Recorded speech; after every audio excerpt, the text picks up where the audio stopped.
trending sa ibang bansa na Pringles tapos lalagyan ng chocolate. Let's go! Sobrang curious ako kung ano yung lasa kasi yung Pringles maalat tapos yung chocolate matamis. So gusto ko siyang matry. So buksan na natin tong chocolate. Ayan. Ito naman, buksan natin. Ayan. Feeling ko sobrang weird ng lasa, pero yung mga napapanood ko sa ibang bansa, sarap na sarap sila. Kaya na-curious talaga ako kung ano talaga yung lasa, kaya gagawin natin. Feeling ko madami na to. So ang next natin gagawin, i-melt muna natin tong chocolate natin.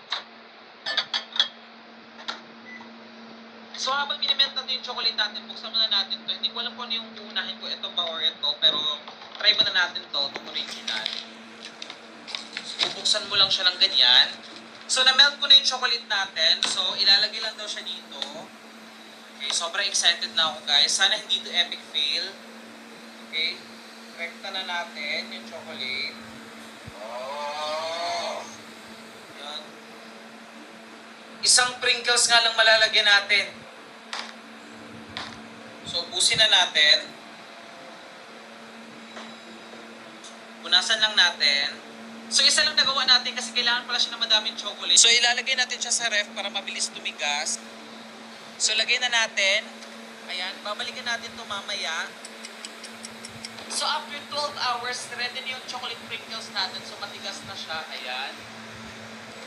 Wow! Okay, sobrang excited na talaga ako, guys. Kasi hindi ako makapaghintay. So, ayan. Ikot lang natin. Sana hindi palpak yung gawa natin. Wow! Wow! Ang galing! Wow! Grabe na amaze ako. Tapos ang bigat niya, ha? Wait. Wow!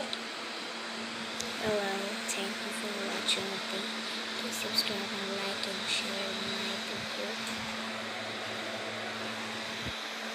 That's it. Let's go to sleep.